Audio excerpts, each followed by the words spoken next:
1 കൊരിന്ത്യർ 4-ാം അധ്യായമാണ് നാം ചിന്തിച്ചുകൊണ്ടിരുന്നത്. അതിൻ്റെ പ്രാരംഭ വാക്യങ്ങൾ ചിലതൊക്കെ ചിന്തിക്കുവാൻ വേണം. കഴിഞ്ഞ ആഴ്ചയിൽ നമുക്കിടയായിട്ട് തീർന്നു. ആദ്യത്തെ 5 വാക്യങ്ങളാണ് ഒരളവോളം നാം ചിന്തിച്ചത്. ഞാൻ എപ്പോഴും പറയാറുള്ളത് പോലെ അനേക കാര്യങ്ങൾ ദൈവത്തിൻ്റെ വചനത്തിൽ ഉൾക്കൊള്ളിച്ചിട്ടുണ്ട്. നാം എത്രത്തോളം സമയം ഇതിന്റെ മുൻപാകെ ചെലവഴിക്കുമോ അത്രത്തോളം ദൈവാത്മാവ് നമുക്ക് കാര്യങ്ങളെ വെളിപ്പെടുത്തി തരുവാൻ തക്കവണ്ണം തയ്യാറുള്ളവനാണ്. ആ നിലയിലാണ് ദൈവത്തിന്റെ വചനത്തിന്റെ പഠനം എന്നുള്ളത് നമുക്ക് മനസ്സിലാക്കുവാനായിട്ട് സാധിക്കും. നാം കേവലം അല്പസമയം കൊണ്ട് ഉപരിപ്ലവമായിരിക്കുന്ന ചില കാര്യങ്ങൾ മാത്രം, മുകളിൽ നിന്ന് കാണാൻ സാധിക്കുന്ന ചില കാര്യങ്ങൾ മാത്രമാണ് നമുക്ക് ചിന്തിക്കുവാനായിട്ട് സാധിക്കുന്നത്. പ്രാരംഭമായിട്ട് 5 വരെയുള്ള വാക്യങ്ങൾ ഒരിക്കൽ കൂടെ ഒന്ന് വായിക്കാം. 4-ന്റെ 1 മുതൽ 5 വരെയുള്ള വാക്യങ്ങൾ. ഞങ്ങളുടെ ക്രിസ്തുവിന്റെ ശുശ്രൂഷക്കാരും ദൈവമക്കളുടെ ഗ്രഹവിചാരകന്മാരും എന്നിങ്ങനെ ഓരോരുത്തരും പിന്നിക്കൊള്ളട്ടെ. ഗ്രഹവിചാരകന്മാർ അന്വേഷിക്കുന്നതോ അവർ വിശ്വസ്തരായിരിക്കണം എന്നത്. നിങ്ങളോ മനുഷ്യർ പഠിക്കുന്ന വല്ല വിസ്താരത്തിലോ എന്നെ വിധിക്കുന്നത്. എനിക്ക് എത്രയും ലഘുകാര്യം ഞാൻ എന്നെ തന്നെ വിധിക്കുന്നതില്ല. എനിക്ക് യാതൊരു കുറ്റത്തെക്കുറിച്ച് ബോധമില്ലെങ്കിലും അതിനാൽ ഞാൻ നീതിമാനത്തിൽ വരുത്തിയില്ല. എന്നെ വിധിക്കുന്നത് കർത്താവാകുന്നു. ആകയാൽ കർത്താവ് വരുവോളം സമയത്തിന് മുമ്പേ ഒന്നും വിധിക്കരുത്. അവൻ ഇരുട്ടിലും മറന്നിരിക്കുന്നത് വ്യക്തമാക്കി ഹൃദയങ്ങളുടെ ആലോചനകളെ വെളിപ്പെടുത്തി അന്ന് ഓരോരുത്തരും ദൈവത്തിൽ നിന്ന് പ്രോത്സാഹിക്കും. 5-ാം വാക്യം വാസ്തവത്തിൽ നമ്മുടെ ഹൃദയത്തിൽ നാം തുടർച്ചയായിട്ട് ചിന്തിക്കേണ്ടതായിരിക്കുന്ന ഒരു വാക്യമാണ്. നമ്മുടെ ജീവിതത്തിന് കൂടുതൽ ദൈവഭക്തിയോട് ജീവിക്കാൻ തക്കവണ്ണം നമ്മെ പ്രേരിപ്പിക്കുന്ന ഒരു വാക്യമായിട്ട് നമുക്ക് 5-ാം വാക്യത്തെ കാണുവാനായിട്ട് സാധിക്കും. 4 അധ്യായങ്ങൾ 1 കൊരിന്ത്യരുടെ ആദ്യത്തെ 4 അധ്യായങ്ങളും സഭയിലുള്ളതായിരിക്കുന്ന ഭിന്നതയെ കുറിച്ച് അതിനെതിരായിട്ടുള്ള ഉപദേശമാണ്.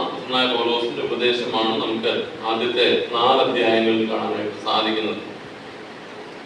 അതിൽ തന്നെ 4-ാം അധ്യായത്തിലേക്ക് വരുമ്പോൾ ഞങ്ങളെ ക്രിസ്തുവിന്റെ ശുശ്രൂഷക്കാരും ദൈവമർമ്മങ്ങൾ ഞങ്ങളുടെ പേരിലാണ്. ഞങ്ങൾ എന്ന് പറയുന്നത് ആരെ കുറിച്ചാണെന്ന് അതിന്റെ 6-ാം വാക്യത്തിൽ പറഞ്ഞിട്ടുണ്ട്.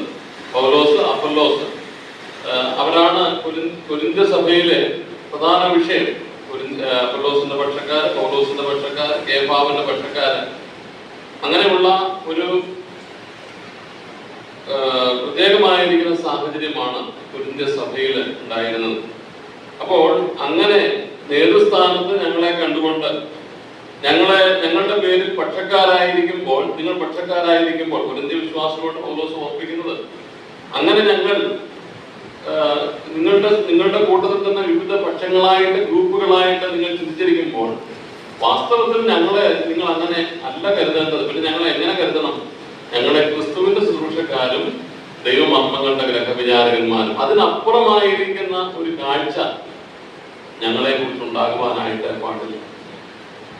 3-ാം അധ്യായത്തിലെ വാക്യം നമുക്ക് വളരെ സുപരിചിതമാണ്. ഞാൻ നട്ടു, അപ്പൊല്ലോസ് നനച്ചു, ദൈവം അത്രേ വളരുമാറാക്കിയത്. അതുകൊണ്ട് നടുന്നവരും നനയ്ക്കുന്നവരും ഏതുമില്ല എന്ന് പറഞ്ഞാൽ പൗലോസും അപ്പൊല്ലോസും ഒന്നും ഏതുമില്ല.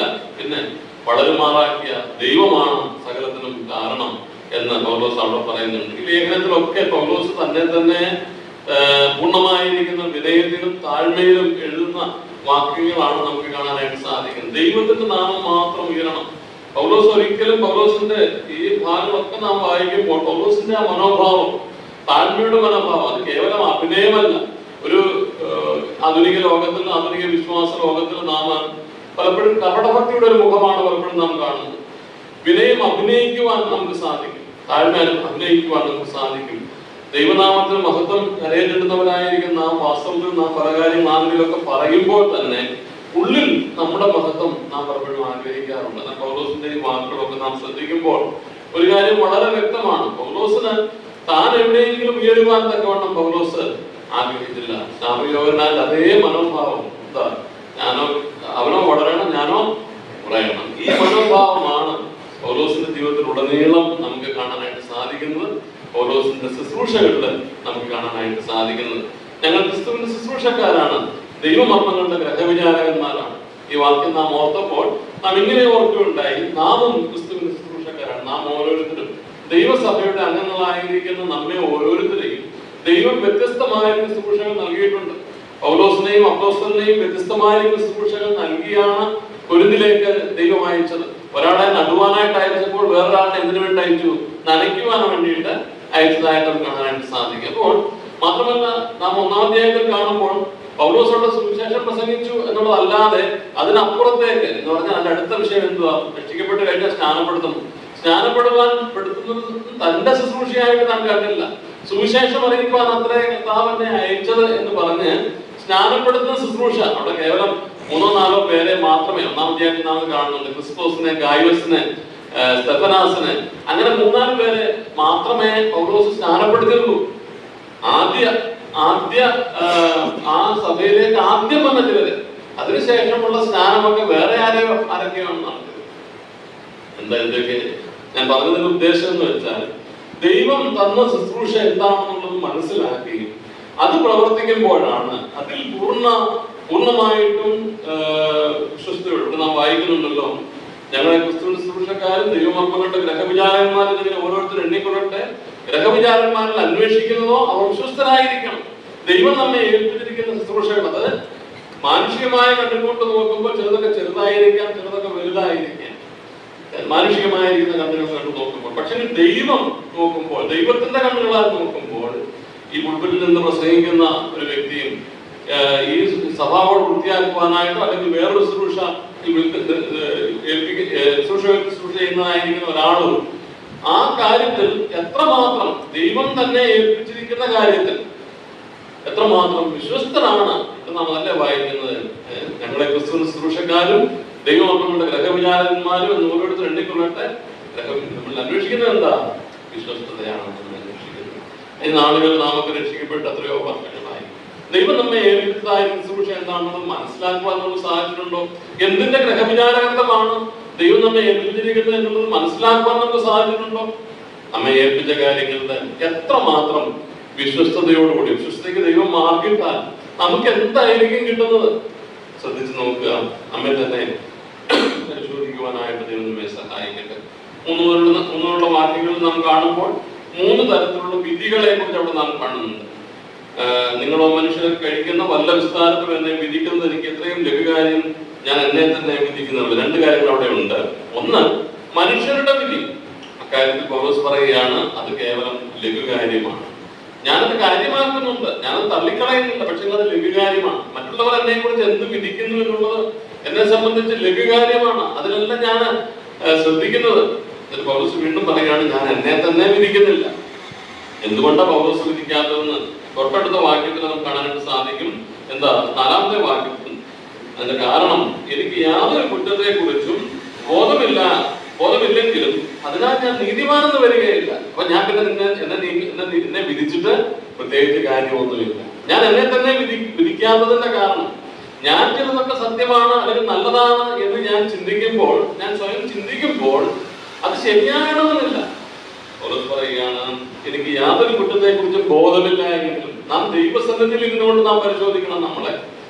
നമ്മുടേതായിരിക്കുന്ന ചിന്തകളൊക്കെ മാറ്റി വെച്ച് നമ്മെ നാം വിധിക്കുവാനായിട്ട് അല്ലെങ്കിൽ നമ്മെ നാം സ്വയം പരിശോധിക്കുമ്പോൾ ദൈവത്തിന്റെ കണ്ണുകൾ കൊണ്ട് നമുക്കത് നോക്കുവാൻ നമുക്ക് സാധിക്കുന്നില്ല എങ്കിൽ അതുകൊണ്ട് യാതൊരു പ്രയോജനമില്ല. കാരണം എന്താണ്? എനിക്ക് യാതൊരു കുറ്റത്തെ കുറിച്ച് ബോധമില്ല എങ്കിൽ വരും ഞാൻ നീതിമാൻ വരികയില്ല. പിന്നീട് പൗലോസ് പറയുന്ന 3-ാമത്തെ വിധി എന്താ? സാക്ഷാലുള്ള വിധി. എന്നെ വിധിക്കുന്നത് കർത്താവാണ്. കർത്താവിനാലുള്ള വിധി, അതാണ് സത്യത്തിലുള്ള വിധി. മനുഷ്യർ വിധിക്കുന്നതും ഞാൻ എന്നെ തന്നെ വിധിക്കുന്നതും അതൊന്നുമല്ല കാര്യം. പിന്നെയോ കർത്താവ് എന്നെ വിധിക്കുന്നു. അതെന്നാ അവിടെ പറയുന്നുണ്ട്. ആകയാൽ കർത്താവ് വരുവോളം സമയത്തിന് മുമ്പേ ഒന്നും വിധിക്കരുത്. നാം ചിന്തിച്ച കാര്യം എപ്പോഴാ സമയം? ആ വാക്യം തന്നെ ഉണ്ട്. കർത്താവ് വരുമ്പോഴാണ് സമയം. കർത്താവ് വരുവോളം സമയത്തിന് മുമ്പേ ആരും ഒന്നും വിധിക്കുവാനായിട്ട് പാടില്ല. കർത്താവ് വരുന്ന ഒരു സമയമുണ്ട്. ഈ ചിന്തയാണ് നമ്മളെ ദൈനംദിനം ഭരിക്കേണ്ടതായിരിക്കുന്ന ചിന്ത. നാം പലപ്പോഴും ഓർക്കാത്തതായിരിക്കുന്ന ഒരു കാര്യം. ആദിമഭക്തന്മാരൊക്കെ അവരുടെ വിശ്വാസ ജീവിതത്തിൽ ഏറ്റവും പ്രാധാന്യത്തോടുകൂടെ അവർക്കുണ്ടായിരുന്ന ചിന്ത എന്ന് പറയുന്നത് തങ്ങൾക്ക് മുൻപുള്ളതായിരിക്കുന്ന പ്രത്യാശയായിരുന്നു. ഈ ലോകത്തിന്റെ നൈമിഷികതയും ഈ ലോക ജീവിതത്തിന്റെ നൈമിഷികത കാണുവാൻ അവർക്കത് സാധിച്ചിരുന്നു. കാരണം കർത്താവിന്റെ വരവിനെ കുറിച്ചുള്ള ചിന്ത എപ്പോഴും അവരുടെ ഹൃദയങ്ങളെ ഭരിച്ചിരുന്നു. നമുക്കത് കഴിഞ്ഞ നമ്മുടെ തലമുറയ്ക്ക് മുമ്പുള്ള തലമുറയിൽ പോലും നമുക്കത് മനസ്സിലാക്കുവാനായിട്ട് സാധിക്കും. ആദ്യ വിശ്വാസത്തിലേക്ക് വന്ന നമ്മുടെ സമൂഹത്തിൽപ്പെട്ടവരുടെ മനസ്സിൽ പോലും ഏറ്റവും മുൻപന്തിൽ നിന്നതായിരിക്കുന്ന ഒരു കാര്യം കർത്താവ് വരുമെന്നുള്ളതായിരിക്കുന്ന ചിന്ത അവർക്ക് എപ്പോഴും അവരെ ഭരിച്ചിരുന്നു. ആ ചിന്തയുണ്ടായിരുന്നത് കൊണ്ട് തങ്ങളുടെ ജീവിതത്തെ സൂക്ഷിപ്പാൻ അവർക്ക് സാധിച്ചിരുന്നു. തങ്ങളുടെ ശുശ്രൂഷകളിൽ വിശ്വസ്തരായിരിക്കാൻ അവർക്ക് സാധിച്ചിരുന്നു. നമ്മുടെ ജീവിതത്തോടുള്ള ബന്ധത്തിൽ പലപ്പോഴും ലോകത്തിൻ്റെതായിരിക്കുന്ന മാലിന്യങ്ങളുടെ നടുവിൽ നാം ജീവിക്കുമ്പോൾ ഈ ചിന്ത നമുക്കില്ലാത്തത് കൊണ്ട് ഏത് ചിന്തയാ? കർത്താവ് വരും എന്നുള്ളതായിരിക്കും ചിന്ത. എന്നെ വിധിക്കുന്നവരൊരുവനുണ്ട് എന്നുള്ളതായിരിക്കും ചിന്ത നമ്മുടെ ഹൃദയത്തിൽ പലപ്പോഴും വരാത്തത് കൊണ്ട് നാം എങ്ങനെയൊക്കെയോ ജീവിച്ചു പോകുന്നു. നമ്മുടെ ജീവിതത്തിലെ ദൈവമേ സഹായിക്കുമാറാകട്ടെ. 5-ാമത്തെ വാക്യത്തിൽ വളരെ പ്രാധാന്യമുള്ള വാക്യമാണ്. അവൻ ഇരുട്ടിൽ മറഞ്ഞിരിക്കുന്നത് വെളിച്ചത്താക്കി ഹൃദയങ്ങളുടെ ആലോചനയെ വെളിപ്പെടുത്തും. നാം ചിന്തിച്ച കാര്യങ്ങളാണ് ഇതൊക്കെ. ഞാൻ ജസ്റ്റ് ഒന്നുകൂടെ ഓർക്കുവാൻ വേണ്ടിയിട്ട് നാം പഠിച്ചു പോകുന്ന കാര്യങ്ങൾ നമ്മുടെ മനസ്സിൽ ഉറയ്ക്കാൻ വേണ്ടി ഒന്നുകൂടെ ഇത് പറഞ്ഞു എന്ന് മാത്രമേ ഉള്ളൂ. അവൻ ഇരുട്ടിൽ മറഞ്ഞിരിക്കുന്നതൊക്കെ വെളിച്ചത്താക്കും. ഇരുട്ടിൽ മറഞ്ഞിരിക്കുന്നത് ഇന്ന് നാം മറച്ചു വെക്കുന്നതായിരിക്കുന്ന കാര്യങ്ങൾ, മനുഷ്യരുടെ മുൻപിൽ നാം മറച്ചു വെക്കുവാനായിട്ട് ശ്രമിക്കുന്ന കാര്യങ്ങൾ ഒരുപാടുണ്ട്. നമ്മുടെ ഒക്കെ ജീവിതത്തിൽ അതുണ്ടാകാം. അതില്ല എന്ന് ആർക്കും പറയാനായിട്ട് സാധിക്കും. അതെല്ലാം അവൻ ഇരുട്ടിൽ മറഞ്ഞിരിക്കുന്നതൊക്കെ വെളിച്ചത്താക്കി ഹൃദയങ്ങളുടെ ആലോചന പ്രവൃത്തിക്ക് മുമ്പ് ഹൃദയത്തിന്റെ ആലോചനയാണ് ഉണ്ടാകുന്നത്. ഹൃദയത്തിന്റെ ആലോചനയാണ് പ്രവൃത്തിയായി രൂപാന്തരപ്പെടുന്നത്. ഇവിടെ വായിക്കുന്ന ഹൃദയങ്ങളുടെ ആലോചനകളെ വെളിപ്പെടുത്തും. അന്ന് ഓരോരുത്തരും ദൈവത്തിൽ നിന്ന് പുകഴ്ചയുണ്ടാകും. പുകഴ്ചയാണോ ഉണ്ടാകുന്നത്, ഇകഴ്ചയാണോ ഉണ്ടാകുന്നത് എന്നുള്ളത് നാമോ ചിന്തിച്ച് നോക്കിയാൽ മതി. നമ്മുടെ ജീവിതം കർത്താവിന്റെ സന്നിധിയിൽ വെളിപ്പെടുവാനായിട്ട് പോവുകയാണ്. അന്ന് വെളിപ്പെടുമ്പോൾ നാം ചെയ്തതിന് സകലത്തിനും നാം കണക്ക് ബോധിപ്പിക്കേണ്ടി വരുമ്പോൾ കർത്താവ് നമ്മുടെ ജീവിതത്തെ പരിശോധിക്കുമ്പോൾ എങ്ങനെയായിരിക്കും നമ്മുടെ ജീവിതം? നമുക്ക് പുകഴ്ച ലഭിക്കുമോ? ഇവിടെ നാം വായിക്കുന്നത് അന്ന് ഓരോരുത്തരും ആരുടെ നിന്ന പുകഴ്ച? ദൈവത്തിൽ നിന്ന് പുകഴ്ച. പലപ്പോഴും ഈ ലോകത്ത് നാം ആയിരിക്കുമ്പോൾ പല കാര്യങ്ങളൊക്കെ നാം ചെയ്യുമ്പോൾ നാം ഈ പുകഴ്ചയെ കുറിച്ച് ചിന്തിക്കാറില്ല, ദൈവത്തിന്റെ പുകഴ്ചയെ കുറിച്ച്. നാം കൂടുതലും അന്വേഷിക്കുന്നത് എന്താ? മനുഷ്യരുടെ പുകഴ്ചയാണ് നാം അന്വേഷിക്കുന്നത്. ഞാൻ ചെയ്യുന്ന എന്തെങ്കിലുമൊക്കെ കാര്യങ്ങൾ നമ്മുടെ സഭയോടുള്ള ബന്ധത്തിലോ ആത്മീയ ലോകത്തോ ഒക്കെ ചെയ്താൽ നാം എപ്പോഴും ആഗ്രഹിക്കുന്ന ഒരു കാര്യം എന്ന് പറയുന്നത്, പലപ്പോഴും നാം ചിന്തിക്കാത്ത ഒരു കാര്യം എന്ന് പറയുന്നത് ദൈവത്തിന്റെ പുകഴ്ചയെ കുറിച്ച് നാം ആരും ചിന്തിക്കാറ്.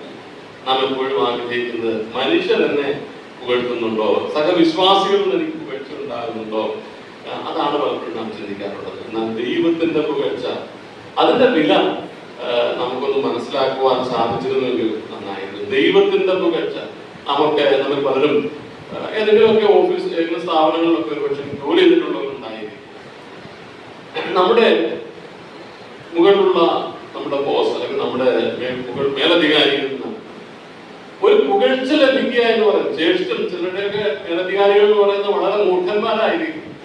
വല്ല നിവൃത്തി കൊണ്ട് ഒരു അപ്രിസിയേഷൻ, ഒരു അനുമോദനം തരാൻ മടിക്കുന്നവരായിരിക്കും. അങ്ങനെയുള്ള ആളുകളിൽ നിന്ന് ഏതെങ്കിലും സമയത്ത് ഒരു പുകഴ്ച ലഭിച്ചാൽ അതിനുണ്ടാകുന്ന ഒരു സന്തോഷം, ആ പുകഴ്ചയ്ക്ക് ഒരു വലിയ വിലയുണ്ട്. നമ്മൾ വായിക്കുമ്പോൾ അന്ന് വായിക്കുമ്പോൾ കർത്താവ് വരുന്ന സമയത്ത്, നാം അവന്റെ മുമ്പാകെ കണക്കുകൾ ബോധിപ്പിക്കുന്ന സമയത്ത് അന്ന് ഓരോരുത്തരും ദൈവത്തിൽ നിന്ന് പുകഴ്ച ഉണ്ടാകും. 6 മുതൽ ഉള്ള വാക്യങ്ങളിലേക്ക് നമുക്ക് വീണ്ടും പോകാം. 6, 7, 8 വാക്യങ്ങൾ ഒന്ന് വായിക്കാം. സഹോദരന്മാരെ, ഇത് ഞാൻ നിങ്ങളിൽ നിന്നും എന്നെയും അപ്പല്ലോസിനെയും ഉദ്ദേശിച്ചത് എഴുതിയിരിക്കുന്നതിന് അപ്പുറം ഭാവിക്കാതിരിക്കാൻ ഞങ്ങളുടെ ദൃഷ്ടാന്തം കണ്ടുപിടിക്കേണ്ടതും ആരും ഒരുത്തന് അനുകൂലമായി മറ്റൊരുവന് പ്രതികൂലമായി ചീർത്തു പോകാതിരിക്കേണ്ടതും തന്നെ. എന്നെ വിശേഷിപ്പിക്കുന്നത് ലഭിച്ചതല്ലാതെ നിനക്ക് എന്തുള്ളൂ? ലഭിച്ച വ്യക്തിയോ ലഭിച്ചതല്ല എന്ന പോലെ പ്രശംസിക്കുന്നത് ഇത്രക്ഷണത്തിൽ നിങ്ങൾ വ്യക്തമായ നാം വീണ്ടും വായിക്കുമ്പോൾ വേറൊരു വിഷയത്തിലേക്ക് പൗലോസ് വരുന്നതായിട്ട് നമുക്ക് കാണാനായിട്ട് സാധിക്കും. 6-ാം വാക്യത്തില് സഹോദരന്മാരെ, ഇത് ഞാൻ നിങ്ങൾ നിമിത്തം എന്നെയും അപ്പോലോസിനെ ഉദ്ദേശിച്ചാവെന്ന് പറഞ്ഞിരിക്കുന്നു. അടുത്ത ഭാഗത്ത് എഴുതിയിരിക്കുന്നതിനപ്പുറം ഭാവിക്കാതിരിക്കാൻ ഞങ്ങളുടെ ദൃഷ്ടാന്തം കണ്ടുപഠിക്കേണ്ടതെന്നും ആരും ഒരുത്തൻ അനുകൂലമായും മറ്റൊരുവൻ പ്രതികൂലമായും അഹങ്കരിച്ചു പോകാതിരിക്കേണ്ടതെന്നും തന്നെ. അപ്പോൾ ശ്രദ്ധിച്ചാൽ നമുക്ക് വളരെ പെട്ടെന്ന് മനസ്സിലാകുന്ന കാര്യങ്ങളാണ് ഇതൊക്കെ.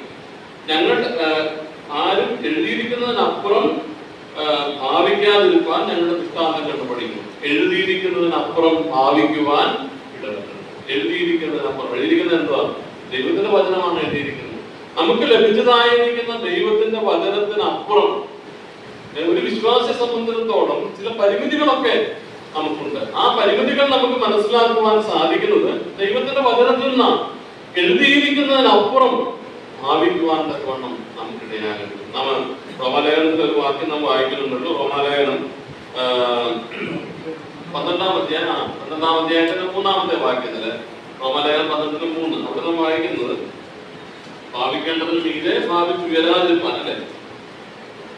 12:3, റോമർ 12:3, ഭാവിക്കേണ്ടതിന് മീതെ ഭാവിച്ചുയരാതെ ദൈവം അവനവന്റെ വിശ്വാസത്തിന്റെ അളവ് പങ്കിട്ടതുപോലെ സുബോധമാകുമെന്നും ഭാവിക്കണം.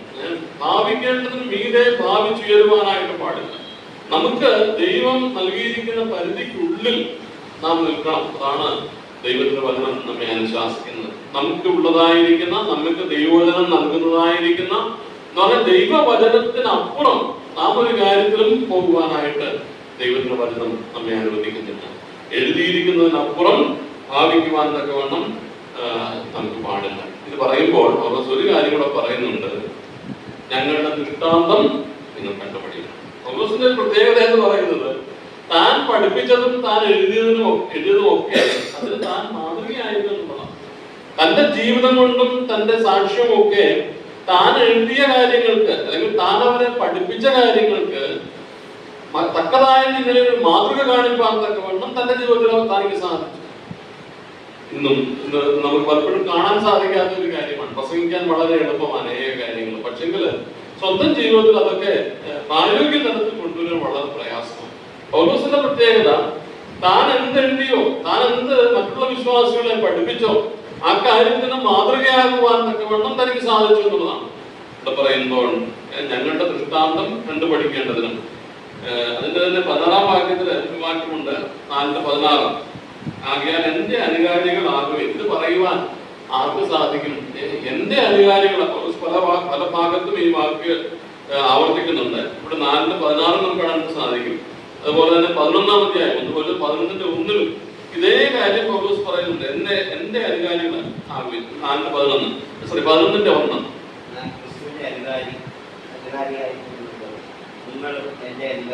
ഞാൻ ക്രിസ്തുവിന്റെ അനുകാരിയാണ്, അതുപോലെ നിങ്ങൾ എന്റെ അനുകാരി. ഇത് പറയണമെങ്കിൽ പൂർണ്ണമായിരിക്കുന്ന മനസ്സാക്ഷിയിൽ ഇത് പറയണമെങ്കിൽ അതിന് തക്കതായിരിക്കുന്ന ഒരു ജീവിതം എനിക്കുണ്ടാകും. ഞാൻ ക്രിസ്തുവിന്റെ അനുകാരിയാണ്. തന്നാലാവോളം ക്രിസ്തുവിനെ സ്നേഹിപ്പാനും ക്രിസ്തുവിന്റെ പാതകളെ പിന്തുടരുവാനും തക്കവണ്ണം ശ്രമിച്ച പൗലോസ്, ഞാൻ ക്രിസ്തുവിന്റെ അനുകാരിയാണ്, നിങ്ങൾ എന്റെ അനുകാരികളാണ്.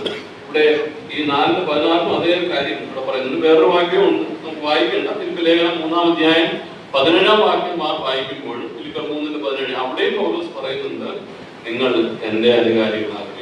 ഇവിടെ പറയുന്നത് എന്റെ ദൃഷ്ടാന്തം, ഞങ്ങളുടെ ദൃഷ്ടാന്തം.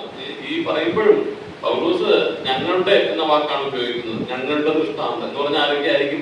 പ്രധാനമായിട്ടും അപ്പൊല്ലോസും പൗലോസും ആയിരിക്കും ഞങ്ങളുടെ ദൃഷ്ടാന്തം. കൂട്ടു സഹോദരനെയും അതിൽ ഉൾപ്പെടുത്തുവാൻ ഞാൻ മാത്രമല്ല, അപ്പൊല്ലോസും അങ്ങനെയാണ്. അപ്പൊല്ലോ ഞങ്ങളുടെ ദൃഷ്ടാന്തം. ഇതൊക്കെ മാനുഷികമായ നിലയിൽ വിശ്വാസ ലോകത്തില് നമുക്ക് കാണുവാൻ വളരെ പ്രയാസമാണ് ഈ കാലങ്ങളിലൊക്കെ.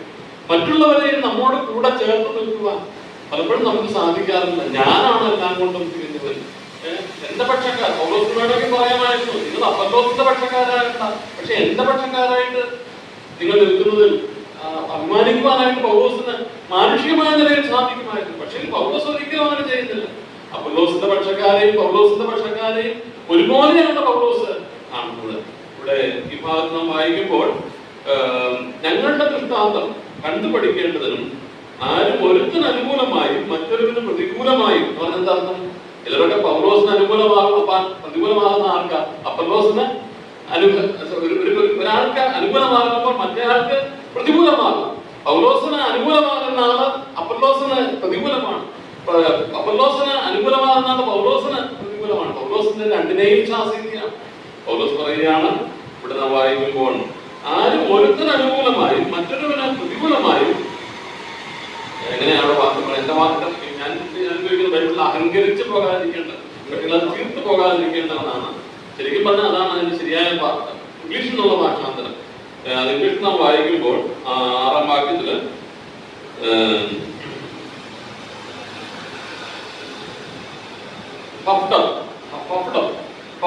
എന്നുള്ള വാക്കാണ്. ചീർത്തു പോവുക. നിങ്ങൾ ആരും നിങ്ങൾ തന്നെ ചീർത്തു പോവുക എന്ന് പഫ്ടം നമ്മുടെ മാവൊക്കെ കുളിച്ച് വലുതാകുന്നത് പോലെ നിങ്ങൾ ആരും ഇക്കാര്യത്തിൽ അഹങ്കരിച്ച് തീർത്തു പോകാനായിട്ട് പാടില്ല. കുറ്റം കൊള്ളാതിരിക്കുക. പൗലോസിന് അനുകൂലമായിട്ടും അല്ലെങ്കിൽ അപ്പൊല്ലോസ് ആ സമയത്ത് ഈ പൗലോസിന് അനുകൂലമായിരിക്കുന്നവരൊക്കെ അപ്പൊല്ലോസിന് അവിടെ പ്രതികൂലമാണ്, അപ്പൊല്ലോസിന് അനുകൂലമായിരിക്കുന്നവരൊക്കെ പൗലോസിന് പ്രതികൂലമാണ്. അങ്ങനെ ആരും തീർത്തു പോകണ്ട. ഞങ്ങളുടെ വൃത്താന്തം കണ്ടുപഠിക്കണം. എഴുതിയതിന് മീതെ ഒന്നും ആവിച്ച് ഉയരുവാനായിട്ട് പാടില്ല. 7-ാമത്തെ വാക്യം ഒന്നുകൂടെ വായിക്കാം. 7. ലഭിച്ചതല്ലാതെ നിനക്ക് എന്നും ലഭിച്ചതെങ്കിലോ ലഭിച്ചതല്ല എന്ന പോലെ പ്രശംസിക്കുന്നത് എന്ത്? വിചക്ഷണത്തിൽ നിങ്ങൾ വൃത്തമാര്. നിന്നെ വിശേഷിപ്പിക്കുന്നത് ആര്? നമ്മൾ ഇംഗ്ലീഷ് വായിക്കുമ്പോൾ നിങ്ങളെ മറ്റുള്ളവരെക്കാൾ ശ്രേഷ്ഠന്മാരായിട്ട് വ്യത്യസ്തരാക്കുന്നത് എന്താണ് എന്ന് പറഞ്ഞാൽ, നിങ്ങൾ ചിലരൊക്കെ വിചാരിക്കുന്നുണ്ട് ഞങ്ങള് പൗലോസിന്റെ പക്ഷക്കാരാണ്, ഞങ്ങള് കൂടിയ ആൾക്കാരാണ്. ചിലരൊക്കെ വിചാരിക്കുന്നത് ഞങ്ങൾ അപ്പൊല്ലോസിന്റെ പക്ഷം. നിങ്ങളെ വിശേഷിപ്പിക്കുന്നത് എന്നിട്ട് പൗലോസ് പറയുകയാണ്, ലഭിച്ചതല്ലാതെ നിനക്ക് എന്തുള്ളൂ. നാം അതിന്റെ 3-ന്റെ 21-22 വാക്യങ്ങൾ വായിക്കുമ്പോൾ, ആകയാൽ ആരും മനുഷ്യരിൽ പ്രശംസിക്കരുത്, സകലവും നിങ്ങൾക്കുള്ളതല്ലോ. പൗലോസോ അപ്പൊല്ലോസോ കേഫാവോ ലോകമോ ജീവനോ മരണമോ ഇപ്പോഴുള്ളതോ വരുവാനുള്ളതോ സകലവും നിങ്ങൾക്കുള്ളത് എന്ന് പറയുമ്പോൾ പൗലോസ് എന്താണ് ഉദ്ദേശിക്കുന്നത് നാം അന്ന് ചിന്തിക്കുകയുണ്ടായി. ഇതൊക്കെ ദൈവം നിങ്ങൾക്ക് തന്നതാണ്. ഇതിൽ ഏതെങ്കിലും ഒരു കാര്യത്തിൽ നിങ്ങൾക്ക് കുറ്റം കൊള്ളുവാനായിട്ട്, നിങ്ങൾക്ക് പുകഴുവാനായിട്ട് നിങ്ങൾക്ക് കാര്യമില്ല. പൗലോസിനെയും ഈ കേഫാവിനെയും ഈ അപ്പൊല്ലോസിനെയും ഒക്കെ ദൈവം നിങ്ങൾക്ക് തന്നതാണ്. ഈ ശുശ്രൂഷയ്ക്ക് വേണ്ടിയിട്ട് വേറൊരു വാക്യത്തിൽ അതേ അർത്ഥമുള്ള വേറൊരു വാക്യം നാം അതിനു മുമ്പ് വായിച്ചായിരുന്നു. ഞാൻ ഓർക്കുന്നില്ല ഏത് വാക്യമാണെന്നത്. അതായത് ഇവരൊക്കെ ദൈവം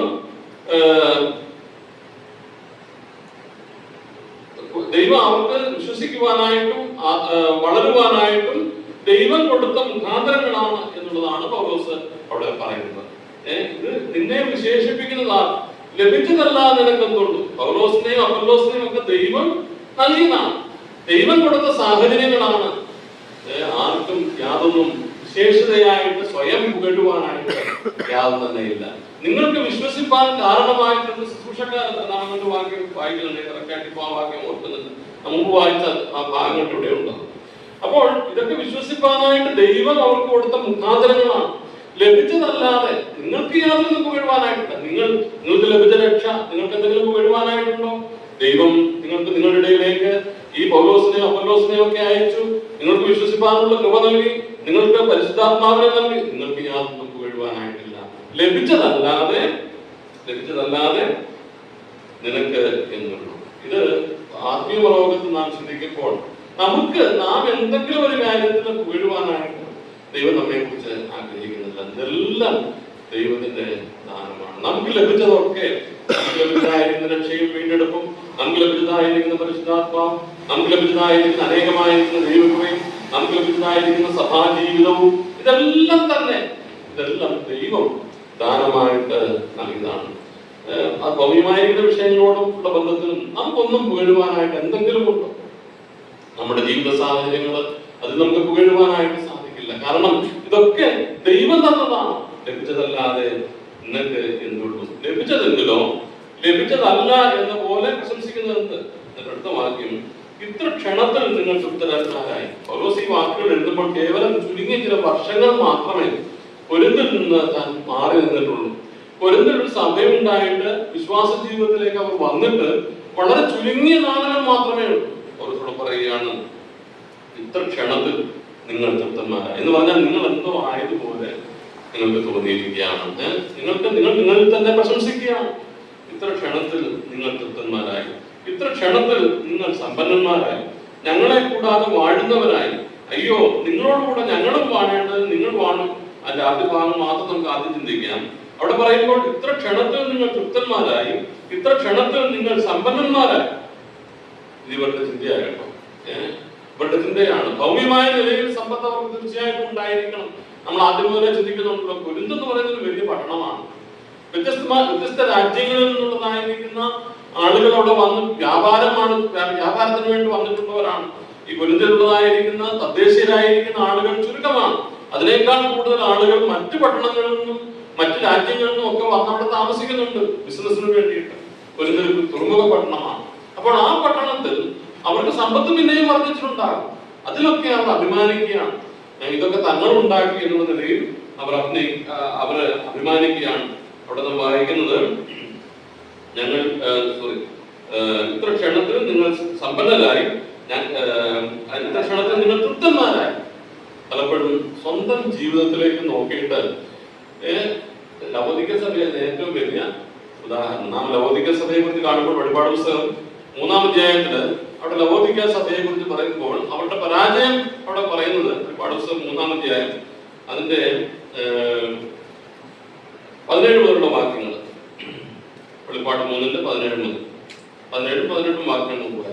ഞാൻ ധനവാൻ സമ്പന്നനായിരുന്നു, എനിക്ക് ഒന്നിനും മുട്ടില്ല എന്ന് പറഞ്ഞുകൊണ്ട് നീ നിർഭാഗ്യനും അരിഷ്ടനും ദരിദ്രനും കുരുടനും നഗ്നനും എന്ന് അറിയാതിരിക്കാൻ നീ സമ്പന്നൻ ആകേണ്ടതിന് തീയിൽ കൂടിക്കഴിച്ച പുല്ലും നിന്റെ നഗ്നതയുടെ ലജ്ജ വെളിവാകാതവണ്ണം ധരിക്കേണ്ടതിന് വെള്ളമെടുക്കും, നിനക്ക് കാഴ്ച ലഭിക്കേണ്ടതിന് കണ്ണിൽ എഴുതുവാൻ ലേപവും എന്നോട് വിളിച്ചു വാങ്ങുവാൻ ഞാൻ നിന്നോട് ബുദ്ധി പറയും. ഇവിടെ ഈ കൊരിന്ത് സഭയുടെ വേറൊരു പരിച്ഛേദം, അല്ലെങ്കിൽ വേറൊരു അതേപോലെയുള്ളതായിരിക്കുന്ന വേറൊരു സഭയായിട്ട് നമുക്ക് ഇവിടെ വെളിപ്പാട് പുസ്തകത്തിൽ വായിക്കുമ്പോൾ ലവോദിക്ക സഭയെ കാണാൻ സാധിക്കും.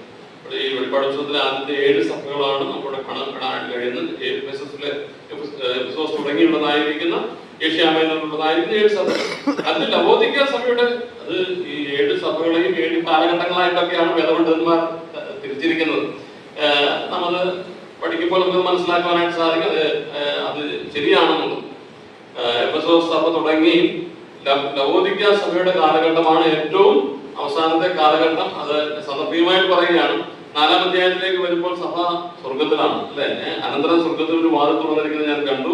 കാഹളനാദം പോലെ എന്നോട് സംസാരിച്ച കേട്ട ആദ്യത്തെ ശബ്ദം എന്നോട് ഇവിടെ കയറി വരിക, മേലാൽ സംഭവിക്കാനുണ്ടോ. അന്ന് മുതൽ സ്വർഗത്തിലാണ്. 3-ാം അധ്യായത്തില് സഭയുടെ അവസാനത്തെ സഭയായിട്ട് പറയുന്ന ലവോദിക്ക സഭയുടെ എന്ന് പറഞ്ഞാൽ ഈ കാലഘട്ടമാണ് അതിനുമായിട്ട് താരതമ്യപ്പെടുത്തുവാനായിട്ട് നമുക്ക് സാധിക്കുന്നത്.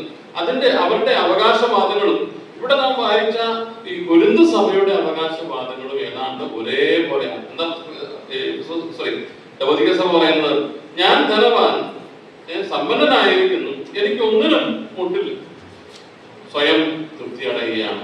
പൗലോസ് കൊരിന്ത്യരോട് ചോദിക്കുന്നതും ഇത് തന്നെയാണ്. ഇത്ര ക്ഷണത്തിൽ നിങ്ങൾ സമ്പന്നന്മാരായി, ഇത്ര ക്ഷണത്തിൽ നിങ്ങൾ തൃപ്തന്മാരായി.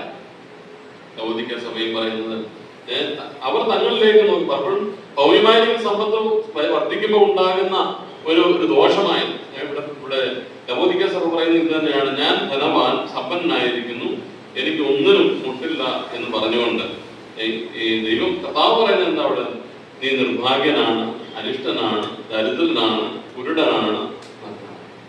പലപ്പോഴും നാം നമ്മുടെ ആത്മീയ നിലവാരത്തെ കുറിച്ച് ചിന്തിക്കുമ്പോൾ സ്വയം തൃപ്തി അടയുന്നതായിരിക്കുന്ന അനുഭവം, ഞാൻ ഇത്രത്തോളമൊക്കെ മതി എന്ന് തൃപ്തി അടയുന്നതായിരിക്കുന്ന ഒരു അവസരം നമ്മുടെയൊക്കെ ജീവിതത്തിൽ ഉണ്ടാകാനായിട്ടുള്ള സാധ്യതയുണ്ട്. ഞാൻ ധനവാൻ, ഞാൻ സമ്പന്നൻ, എനിക്കൊന്നിനും മുട്ടില്ല എന്ന് പറയുമ്പോൾ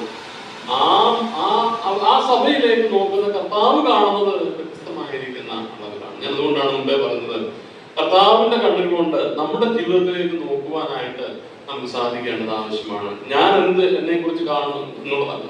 പൗലോസ് പറയുന്നത് ഞാൻ എന്നെ തന്നെ വിധിക്കുന്നതില്ല.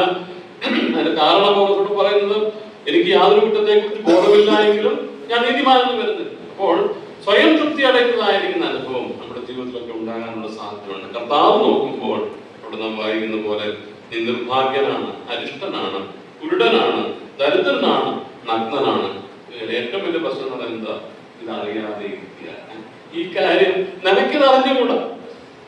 നമ്മുടെ ജീവിതത്തിൽ ദൈവം നമ്മെ സഹായിക്കും. നമ്മുടെ സഭകളെ ദൈവം സഹായിക്കുമാറാകട്ടെ. സ്വയം തൃപ്തി അടയുന്നതായിരിക്കുന്ന അനുഭവം അത് അത് ഏറ്റവും വലിയ ആപത്താണ്. ഹോശേപ്രവചനത്തിലാണ് ദൈവം യഹൂദയോട് പറയുന്ന വാക്കുണ്ട്, നിനക്ക് അവളുടെ നരച്ചിരിക്കുന്നു എങ്കിലും നീ അത് അറിയുന്നില്ല. അറിയാതെ ഇരിക്കുന്നതായിരിക്കുന്ന അനുഭവം, ബലഹീനമായിരിക്കുന്ന അവസ്ഥ, ശോഷിച്ചു പോയതായിരിക്കുന്ന ആത്മീയ ജീവിതത്തെ കുറിച്ച് യാതൊരു അറിവുമില്ലാത്തതായിരിക്കുന്ന ഒരു രോഗം നമ്മൾ ഉണ്ടായാൽ അതിൽ ഏറ്റവും വലിയ പ്രശ്നം ഉണ്ടാകുന്നപ്പോഴാണ് രോഗത്തെ കുറിച്ച് അറിയാതെ ഇരിക്കപ്പെടാം. രോഗത്തെ കുറിച്ചുള്ള അറിവ് ലഭിച്ചാൽ രോഗത്തെ ചികിത്സിക്കാനായിട്ട് നാം ശ്രമിക്കും. പലപ്പോഴും നമ്മുടെ ജീവിതത്തിന്റെ യഥാർത്ഥമായിരിക്കുന്ന അവസ്ഥ ദൈവവചനത്തിന് മുമ്പാകെ ദൈവസന്നിധിയിൽ ഇരുന്നുകൊണ്ട് ചിന്തിക്കുവാനും മനസ്സിലാക്കുവാനും നമുക്ക് സാധിക്കുന്നില്ല എങ്കിൽ കൊരിന്ത് സഭയെ പോലെ, ലവോദിക്ക സഭയെ പോലെ നാമും പറയും, ഞാൻ എല്ലാം കൊണ്ട് തൃപ്തനാണ്, ഞാൻ സമ്പന്നനാണ് എന്ന് പറയും. മടങ്ങി വരാം.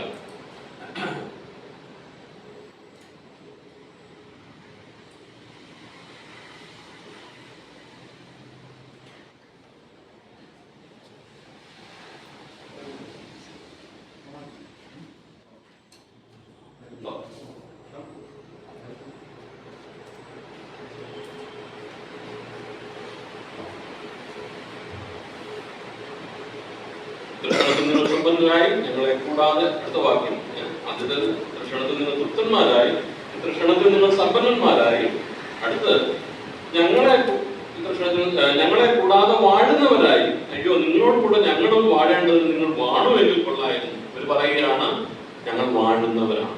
പക്ഷേ പൗലോസ് എന്താ പറയുന്നത്? നിങ്ങളോടുകൂടെ ഞങ്ങളും വാഴേണ്ടത് നിങ്ങൾ വാണു എങ്കിൽ കൊള്ളായിരുന്നു എന്ന് പറഞ്ഞത് എന്താ അർത്ഥമാണ്? യഥാർത്ഥത്തിൽ അവർ വാഴുകയാണോ? അവർ വാഴുകയല്ല. അതുകൊണ്ടാണ് പൗലോസ് പറയുന്നത്, നിങ്ങളോടുകൂടെ ഞങ്ങളെ കൂടാതെ വാഴുന്നവരായി, അയ്യോ നിങ്ങളോടുകൂടെ ഞങ്ങളും വാഴേണ്ടതിന് നിങ്ങൾ വാണു എങ്കിൽ കൊള്ളായിരുന്നു എന്ന് പറഞ്ഞ അർത്ഥം എന്താ? നിങ്ങളുടെ ചിന്ത നിങ്ങൾ വാഴുകയാണ്. വാഴുക എന്ന് പറഞ്ഞാൽ എല്ലാത്തിൻ്റെ മേലും അധികാരമുള്ളവരായിട്ട്. എന്താ അർത്ഥം? നമ്മൾ ചിന്തിക്കുമ്പോൾ അതിന്റെ ആത്മീയ അർത്ഥത്തിലേക്ക് വരുമ്പോൾ ഏറ്റവും വാഴാനായിട്ട് അല്ലെങ്കിൽ ഏറ്റവും കീഴ്പ്പെടുത്തുവാനായിട്ട് പ്രയാസമുള്ളത് എന്തോ? നമ്മളെ തന്നെയാണ്, അല്ലെ? നമ്മുടെ ജഡത്തെയാണ് നമുക്ക് വാഴുവാനായിട്ട് പലപ്പോഴും പ്രയാസം ഉണ്ടാകുന്നത്. നമുക്കറിയാമല്ലോ, ദൈവം മനുഷ്യനെ ഏതെങ്കിലും നിർമ്മിച്ചത്, ഉണ്ടാക്കി അങ്ങോട്ട് അയച്ച സമയത്ത് ആദ്യം എന്താ പറയുന്നത്? നിങ്ങൾ സന്താനമുള്ളവരായി പെരുകി സകലത്തിന്റെ മേലും വാഴണം എന്ന് പറഞ്ഞ് അയച്ചത്. പക്ഷെ എന്താ പറ്റിയത്? എന്തുകൊണ്ടാണ് ആ അവസ്ഥയ്ക്ക് മാറ്റം വന്നത്? പാപം ജീവിതത്തിലേക്ക് പ്രവേശിച്ചു, പാപം വാഴുവാനായിട്ട് തുടങ്ങി. റോമാലേഖനത്തിലേക്ക് നാം വരുമ്പോൾ അവിടെ നമുക്ക് ആ വാക്യങ്ങൾ വളരെ വ്യക്തമായിട്ട് കാണുവാനായിട്ട് സാധിക്കും. റോമാലേഖനത്തിന്റെ അതിന്റെ 6-ാം അധ്യായത്തിലാണെന്ന് തോന്നുന്നു. റോമാലേഖനം 5-ാം അധ്യായത്തിൽ 5-ന്റെ 14 വാക്യം. റോമർ 5-14. പാപം മനുഷ്യനിലേക്ക് വന്നപ്പോൾ വാഴുന്ന സ്വഭാവം അവൻ നഷ്ടപ്പെടുവാനായിട്ട് ഇടയായിട്ട് തീർന്നു. റോമർ 5-14. വരുമാനമുള്ളവന്റെ പ്രതിരൂപമായ ആദാമിന്റെ ലംഘനത്തിന് തുല്യമായി പാപം ചെയ്യാത്തവരും മരണം ആദാം മുതൽ മോശ വരെ വാണി. 17-ാമത്തെ വാക്യമുണ്ട്.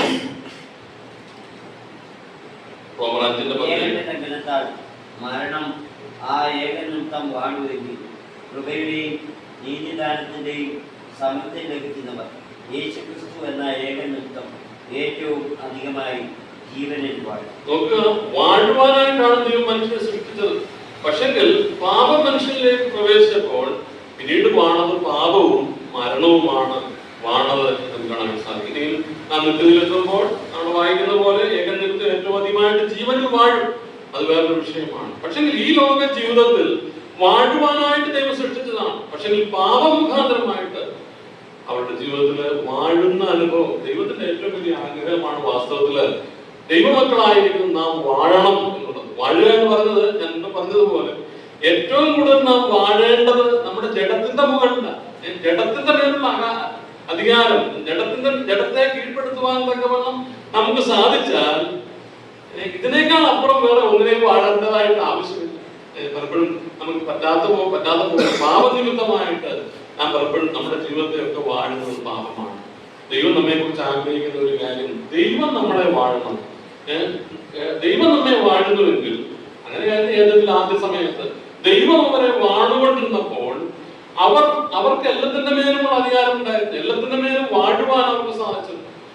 ഈ ശമൂവേലിന്റെ പുസ്തകത്തില് ഇസ്രായേൽ വന്നത് ശമൂവേലിനോട് പറഞ്ഞു, ഞങ്ങൾക്ക് വാഴേണ്ടതിന്, അല്ലെ? 1 ശമൂവേൽ 8-ാം അധ്യായത്തിന്റെ 19-ാമത്തെ വാക്യം. അതെ, 8-ാമത്തെ അധ്യായത്തിന്റെ 5-ാമത്തെ വാക്യം. 1 ശമൂവേൽ 8:5.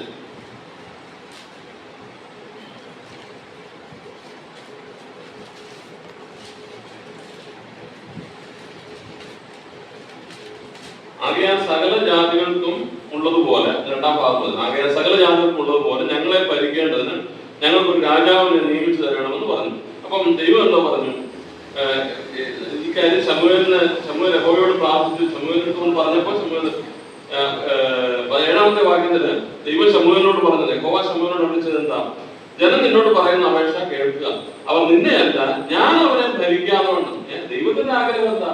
ഈ ജനം മറ്റാരും മനുഷ്യരാരും അവരുടെ മേൽ വാഴുവാനായിട്ട് പാടില്ല, എനിക്ക് അവരെ വാഴും. ദൈവത്തിന്റെ അധികാരത്തിന് കീഴില് ദൈവജനമായിരിക്കണം എന്നുള്ളതാണ് ദൈവം ആഗ്രഹിക്കുന്നത്. പക്ഷെങ്കിൽ ഇസ്രായേൽ ജനം ലോകത്തിന്റെ പുറകെ പോയപ്പോൾ അവർ ആഗ്രഹിച്ചു മറ്റുള്ളവർക്കുള്ളതുപോലെ ഞങ്ങൾക്കും ഒരു രാജാവിനെ ആവശ്യമാണ്. 8-ാമത്തെ വാക്യത്തിൽ നാം വായിക്കുമ്പോൾ 1 ശമൂവേൽ 5-ാം അധ്യായത്തിൽ 8-ാം അധ്യായത്തിന്റെ 8-ാമത്തെ വാക്യത്തില് ഞാൻ അവരെ മിസ്രയീമിൽ നിന്ന് പുറപ്പെടുവിച്ച നാൾ മുതൽ ഇന്ന് വരെ അവർ എന്നെ ഉപേക്ഷിച്ചു അന്യദൈവങ്ങളെ സേവിച്ചുകൊണ്ട് എന്നോട് ചെയ്തതുപോലെ നിന്നോടും ചെയ്യുന്നു. ആകയാൽ അവരുടെ അപേക്ഷ കേൾക്കാം, എങ്കിലും അവരോട് ഘനമായി സാക്ഷീകരിച്ച് അവരെ വാഴുവാനിരിക്കുന്ന രാജാവിന്റെ ന്യായം അവരോട് അറിയിക്കണം. 9 മുതലുള്ള വാക്യങ്ങൾ നാം വായിച്ചു നോക്കിയാൽ അതിന്റെ 18-ാമത്തെ വാക്യം അവസാനിക്കുമ്പോൾ ആ ന്യായമൊക്കെ പറഞ്ഞിട്ട് അവരെ വാഴുവാനിരിക്കുന്ന രാജാവിന്റെ ന്യായമൊക്കെ അവരോട് പറഞ്ഞപ്പോൾ 18-ാമത്തെ വാക്യത്തിലേക്ക് വരുമ്പോൾ നിങ്ങൾ തിരഞ്ഞെടുത്തിരിക്കുന്ന രാജാവിന്റെ നിമിത്തം നിങ്ങൾ അന്ന് നിലവിളിക്കും, എന്നാൽ യഹോവ അന്ന് ഉത്തരമരുളും. ദൈവത്തിന്റെ ആഗ്രഹം ദൈവത്താൽ വാഴണം എന്നുള്ളതാണ്. ദൈവത്താൽ മനുഷ്യൻ വാഴുമ്പോൾ മനുഷ്യർക്ക് നമ്മുടെ ജീവിതത്തിൽ ദൈവം വാഴുവാനായിട്ട് അനുവദിച്ചാൽ നാം വാഴുന്നവരായിട്ട് തീരും. ഇല്ലെങ്കിൽ ദൈവത്തിന് വാഴുവാൻ അവസരം നാം കൊടുക്കുന്നില്ലെങ്കിൽ നമ്മുടെ ജീവിതത്തോട് മനസ്സിലായി പറയുന്നത് ദൈവം നമ്മെ ഭരിക്കുവാനായിട്ട് അനുവാദം നാം കൊടുക്കുന്നില്ലെങ്കിൽ ലോക മനുഷ്യനെ പോലെ മറ്റുള്ളവർക്കുള്ളതുപോലെ രാജാവിനെ നമുക്ക് വേണം എന്ന് പറയാനായിട്ട് നാം ആഗ്രഹിച്ചാൽ നമ്മുടെ ജീവിതത്തെ വാഴുന്നത് ലോകമായിരിക്കും, ലോകത്തിന്റെ മാലിന്യങ്ങളായിരിക്കും. ഇവിടെ പൗലോസ് കൊരിന്ത്യർ ലേഖനത്തില് പറയുന്നതായിരിക്കുന്ന കാര്യം, നിങ്ങൾ വാഴുവെങ്കിൽ കൊള്ളായിരുന്നു. കൊരിന്ത്യർ 4-ാം അധ്യായത്തിലേക്ക് മടങ്ങി വരാം, സമയം പെട്ടെന്ന് പോവുകയാണ്. നിങ്ങൾ വാഴുവെങ്കിൽ കൊള്ളായിരുന്നു. നിങ്ങൾ പറയുകയാണ് നിങ്ങൾ വാഴുന്നത്.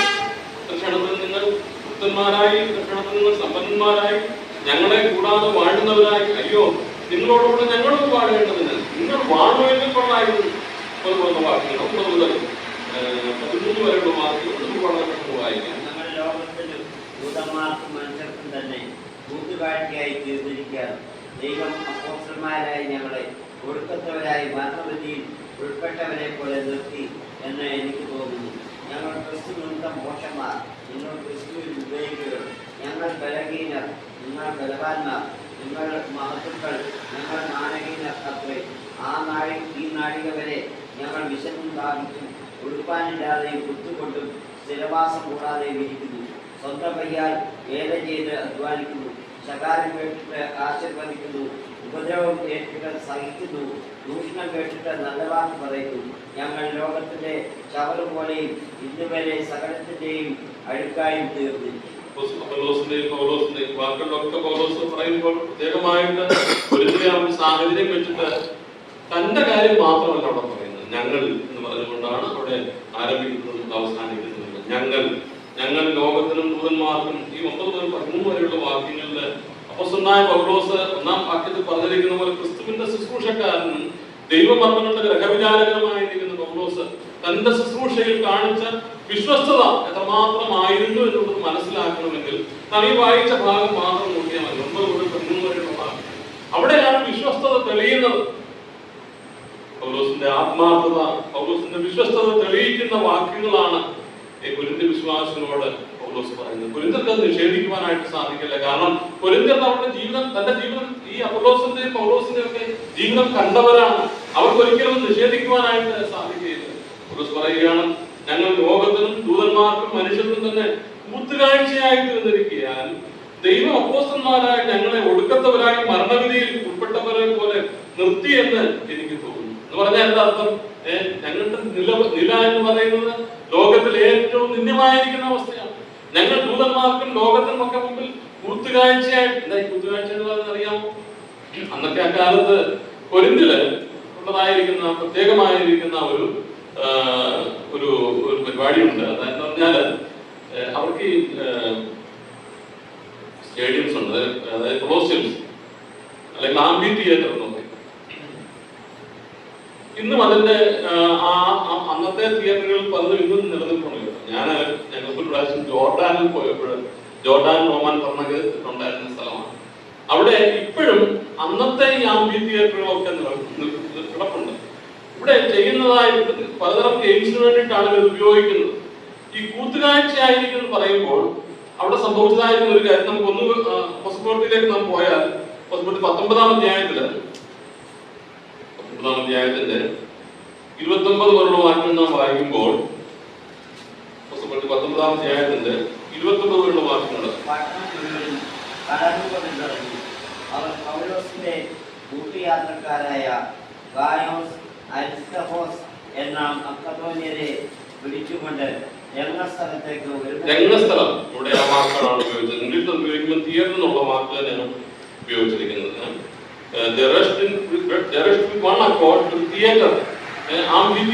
അവിടേക്ക് രംഗസ്ഥലത്തേക്ക് ഗയോസിനെയും അരിസ്തഫോസിനെയും മാസ്ട്രോണിക്കാരായവരെ പിടിച്ചുകൊണ്ട് രംഗസ്ഥലത്തേക്ക് ചെന്നു. ഈ രംഗസ്ഥലത്ത് എന്താ ചെയ്യുന്ന അറിയാമോ? അന്ന് കൊടും കുറ്റവാളികളായിരിക്കുന്നവരെ ഈ വിചാരണയെല്ലാം കഴിഞ്ഞിട്ട് ഒരു രംഗസ്ഥലത്തേക്ക് കൊണ്ടുവരും. അവിടെ മൃഗങ്ങളെ അഴിച്ചുവിട്ട ആ മൃഗങ്ങള് ഇവരെ ഭക്ഷിക്കും. കൊരിന്ത്യരുടെ 15-ാം അധ്യായത്തിൽ പൗലോസും ഇങ്ങനെയുള്ള അനുഭവം ഉണ്ടായി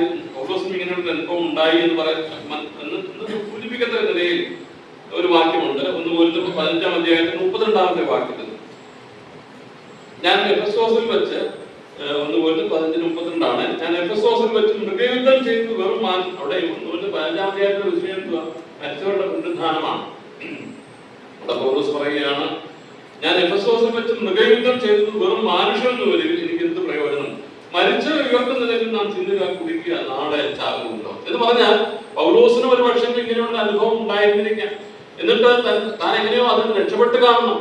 അതുകൊണ്ടായിരിക്കണം കൊരിന്ത്യലേഖനം 1 കൊരിന്ത്യർ 15-ാം അധ്യായം എന്ന് പറയുന്നത് പുനരുദ്ധാനത്തിന്റെ അധ്യായമാണ്, മരിച്ചവരുടെ പുനരുദ്ധാനമാണ്. അവിടെ ഈ വിഷയങ്ങൾ വിവരിക്കുമ്പോൾ പൗലോസ് പറയുകയാണ്, ഞാൻ എഫെസോസിൽ വെച്ച് മൃഗയുദ്ധം ചെയ്തത് വെറും മാനുഷ്യമെന്ന് വരികിൽ എനിക്ക് എന്ത് പ്രയോജനം? മരിച്ചവർ ഉയർത്തുമെന്നുള്ളതായിരിക്കുന്ന, മരിച്ചവർ കർത്താവിനോടൊപ്പം തേജസ് ഉയർത്തുമെന്നുള്ളതായിരിക്കുന്ന പ്രതീക്ഷയോടുകൂടെ അപ്പോസ്തലനായ പൗലോസ് മൃഗയുദ്ധത്തെ നേരിട്ടു എന്ന് ചിന്തിക്കാവുന്ന ഒരു വേറൊരു ചരിത്ര പാശ്ചാത്തലം നമുക്ക് വേദപുസ്തകത്തിൽ കാണാനായിട്ട് സാധിക്കില്ല. എന്തായാലും നാം നേരത്തെ വായിച്ച അപ്പോസ്തലരുടെ 19-ാം അധ്യായത്തില് അരിസ്തർഹോസിനെയും ഗായോസിനെയും ഒക്കെ അവരെ രംഗസ്ഥലത്തേക്ക് കൊണ്ടുപോകുന്നത് ഇതിനു വേണ്ടിയിട്ടാണ്. എന്തൊക്കെ സംഭവിച്ചു എന്നുള്ളതിനെ കുറിച്ച് വ്യക്തമായിരിക്കുന്ന രേഖകളില്ല. പക്ഷെങ്കില് ഇത് കൂട്ടുകാഴ്ചയാണ്. ഈ വരുന്ന ആളുകൾക്ക് ഇതൊരു രസമാണ് കാണുന്നത്. ഈ മൃഗങ്ങളുമായിട്ട് മൽപ്പിടുത്തം ചെയ്ത് മൃഗങ്ങളാൽ ഭക്ഷിക്കപ്പെടുന്നതായിരിക്കുന്ന അനുഭവം, കുറ്റവാളികളായിരിക്കും അതിലേക്ക് കൊണ്ടുവരപ്പെടുന്നത്. ഈ ജനത്തിന് വെറുപ്പുള്ളവരായിരിക്കും അതിലേക്ക് കൊണ്ടുവരുന്നത്. അവരുടെ മുൻപിൽ ഒരു കൂത്തുകാഴ്ചയായിട്ട്, വാസ്തവത്തിൽ നമ്മുടെ കർത്താവ് കാൽവരിയിലെ ക്രൂശിൽ ഒരു കൂത്തുകാഴ്ചയായിട്ടാണ് കിടന്നത്. എന്നാൽ അതേപോലെ തന്നെ മറ്റുള്ളവരാൽ പരിഹസിക്കപ്പെട്ടും നിന്ദിക്കപ്പെട്ടും ക്രൂരമായ നിലയിൽ കൊല ചെയ്യപ്പെടുന്നതായിരിക്കുന്ന അനുഭവമാണ് കൂത്തുകാഴ്ചയുടെ അനുഭവം എന്ന് പറയുന്നത്. പൗലോസ് ആ അനുഭവത്തിൽ കൂടെ കടന്നു പോകുന്നു എന്നാണ് ഇവിടെ ഞങ്ങൾ ലോകത്തിനും ദൂതന്മാർക്കും മനുഷ്യർക്കും കൂത്തുകാഴ്ചയായിട്ട് ചിന്തിക്കുകയാണ്. ആ സമയത്ത് പൗലോസ് ചിന്തിക്കുകയാണ്, ദൈവം അപ്പോസ്തലന്മാരായ ഞങ്ങളെ ഒടുക്കത്തവരായി മരണവിധിയിൽ ഞങ്ങളെ നരകത്തിൽ തള്ളിയിടുവാനായിട്ട് കൊണ്ടുചെന്നതുപോലെ തോന്നത്തക്ക നിലയിലുള്ളതായിരിക്കുന്ന അനുഭവങ്ങൾ പൗലോസിന്റെ ജീവിതത്തിൽ ഉണ്ടായി എന്ന് നമുക്ക് ചിന്തിക്കുവാനായിട്ട് സാധിക്കും. 10-ാമത്തെ വാക്യം, ഞങ്ങൾ ക്രിസ്തു നിമിത്തം ക്രിസ്തു വിവേകികൾ എന്ന് പറയുമ്പോൾ അത് വാസ്തവത്തിലുള്ള അർത്ഥമല്ല. നാം അത് നമുക്ക് വായിക്കുമ്പോൾ മനസ്സിലാക്കും. പൗലോസ് കൊരിന്ത്യരെ കുറിച്ച് നിങ്ങൾ വിവേകികൾ എന്ന് പറയുമ്പോൾ അത് വിവേകമില്ലാത്തവരെന്നതിന്റെ അർത്ഥം. ഞങ്ങൾ ക്രിസ്തു നിമിത്തം ഭോഷന്മാർ. കാരണം എന്താ? ക്രൂശിന്റെ വചനം വിശ്വസിക്കുന്ന നമുക്ക് ദൈവജ്ഞാനവും നശിച്ചുപോകുന്നവർക്ക് ഭോഷത്വവുമാണ്. പൗലോസ് പറയുകയാണ്, ഞങ്ങൾ ക്രിസ്തു നിമിത്തം ഭോഷന്മാരാണ്. ഞങ്ങൾ ഈ ദൈവത്തിന്റെ വചനം, ക്രൂശിന്റെ വചനം പ്രസംഗിക്കുവാനായിട്ട്, ക്രൂശ് എന്ന് പറയുന്നത് തന്നെ ശാപത്തിന്റെ ചിഹ്നമാണ്. ക്രൂശിക്കപ്പെടുന്ന മനുഷ്യൻ എന്ന് പറയുന്നത് ശപിക്കപ്പെട്ട മനുഷ്യനാണ്. ഈ ക്രൂശിക്കപ്പെട്ട ക്രിസ്തുവിനെ ആണ് പൗലോസ് പ്രസംഗിച്ചത്. അങ്ങനെ പ്രസംഗിക്കുമ്പോൾ തങ്ങൾ ലോകത്തിന് മുമ്പാകെ ഭോഷന്മാരായിട്ട്, പക്ഷെ ഇതൊന്നും പൗലോസിന് യാതൊരു വ്യക്തമായിരിക്കുന്ന മടിയും ഉണ്ടായിരുന്നില്ല. ദൈവങ്ങളെ നമ്മുടെ ജീവിതത്തില് ഒരു ചെറിയ ശതമാനമെങ്കിലും ഈ ഭാഗങ്ങളൊക്കെ വായിക്കുമ്പോൾ നാം ഓർക്കണം, ഒരു അല്പം നിന്ന എന്റെ നാടുകളിൽ നമ്മുടെ ആയുസിന്റെ ദിവസങ്ങളൊക്കെ ഇങ്ങനെ കടന്നുപോയിക്കൊണ്ടിരിക്കുകയാണ്. കർത്താവ് ഏത് നിമിഷവും വരാം, അല്ലെങ്കിൽ നാം ഈ ലോകത്ത് നിന്ന് മാറ്റപ്പെടാം. കർത്താവിന് വേണ്ടിയിട്ട് നാം ഭോഷന്മാരായിട്ട് തീർന്ന ഏതെങ്കിലും ഒരു ചെറിയ അനുഭവം നമ്മുടെ ജീവിതത്തിൽ പറയാനുണ്ടായിരുന്നില്ലെങ്കിൽ കൊള്ളായിരുന്നു. ഇവിടെ നാം വായിക്കുമ്പോൾ ഞങ്ങൾ ക്രിസ്തു നിമിത്തം ഭോഷന്മാർ, നിങ്ങൾ ക്രിസ്തു വിവേകികളാണ്, ഞങ്ങൾ ബലഹീനരാണ്, നിങ്ങൾ ബലവാന്മാരാണ്, നിങ്ങൾ മഹത്വക്കൾ, ഞങ്ങൾ മാനഹീനമത്രേ.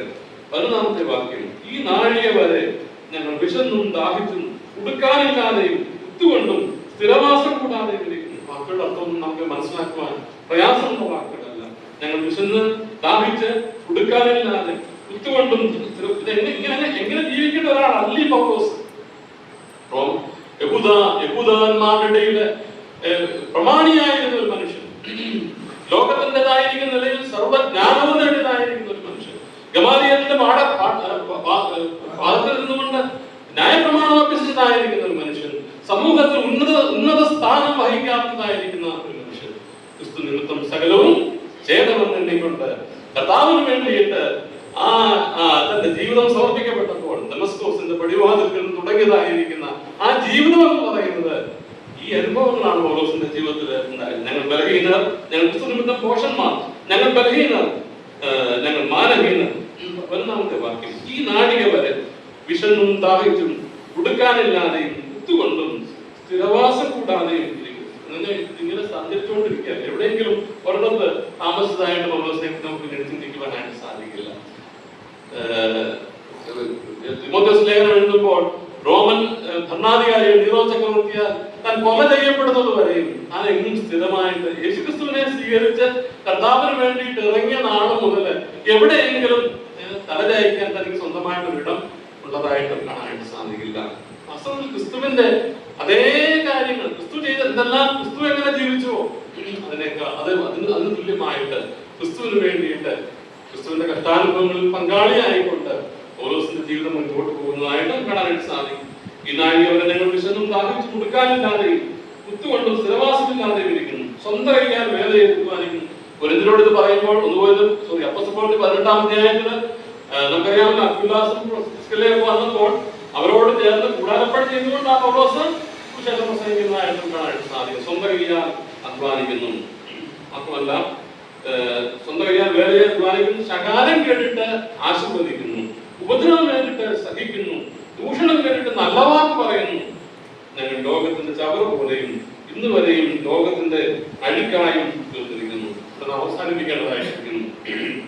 പൗലോസിന്റെ ജീവിതത്തിന്റെ മാതൃക നാം വായിക്കുമ്പോൾ തീർക്കാമെന്ന് വിചാരിച്ചിരുന്നു, നടക്കുന്നില്ല. പൗലോസിന്റെ ജീവിതത്തിന്റെ മാതൃക നാം മനസ്സിലാക്കുമ്പോൾ ഇതൊക്കെ നമ്മുടെ ഹൃദയത്തെ എവിടെയെങ്കിലും ഒക്കെ ഒന്ന് സ്പർശിക്കുവാൻ തക്കവണ്ണം ദൈവം ഇടയാക്കിയിരുന്നെങ്കിൽ കൊള്ളായിരുന്നു. കർത്താവിന് വേണ്ടിയിട്ട് എന്തെങ്കിലും ചിലതെങ്കിലും പൗലോസിനോട് ഒരുപക്ഷെ ആകുവാൻ നമുക്ക് സാധിച്ചില്ല എന്ന് വന്നേക്കാം, നമുക്ക് സാധിക്കണം, പക്ഷെ സാധിച്ചില്ല എന്ന് വന്നേക്കാം. പക്ഷെങ്കിൽ എവിടെങ്കിലും ഒക്കെ ചിലരെങ്കിലും ലോകത്തിന് മുമ്പാകെ കൂട്ടുകാഴ്ചയായി തീരുവാനുള്ള അവസരം ലഭിച്ചാൽ, നിന്ദിതനായി തീരുവാൻ തക്കുള്ള അവസരം ലഭിച്ചാൽ, ബലഹീനരായിട്ട് അല്ലെങ്കിൽ മാനമില്ലാത്തവരായിട്ട് അഭിമാനം നഷ്ടപ്പെട്ടവരായിട്ട് തീരുവാൻ എവിടെയെങ്കിലും ഒക്കെ ചില സാഹചര്യങ്ങൾ ഉണ്ടാകുമ്പോൾ അതിൽ ലജ്ജിക്കുവാനായിട്ടല്ല, അതിൽ അഭിമാനിക്കുവാൻ തക്കവണ്ണം ക്രിസ്തു നിമിത്തം പോഷന്മാരായിട്ട് തീരുവാൻ അല്പമെങ്കിലും നമുക്ക് സാധിച്ചിരുന്നുവെങ്കിൽ നന്നായിരുന്നു. നമുക്കുള്ള നാളുകളും നമുക്കുള്ള സമയങ്ങളും ഒക്കെ വളരെ ചുരുക്കമാണെന്ന ചിന്ത നമ്മുടെ ഹൃദയങ്ങളെ ധരിക്കുവാൻ തക്കവണ്ണം ഈ നാടുകളിൽ ദൈവം നമ്മെ സഹായിക്കുമാറാകട്ടെ. കർത്താവിന് വേണ്ടിയിട്ട് ചില കാര്യങ്ങളെങ്കിലും ചെയ്യുവാൻ തക്കവണ്ണം കർത്താവിന്റെ ശുശ്രൂഷക്കാരെന്നുള്ള നിലയിൽ കർത്താവിന്റെ ഗ്രഹവികാരന്മാരെന്ന നിലയിൽ വിശ്വസ്തരായി തീരുവാൻ തക്കവണ്ണം ദൈവം നമ്മെ സഹായിക്കട്ടെ. ദൈവം നാം വാഴ്ത്തപ്പെടുന്നു.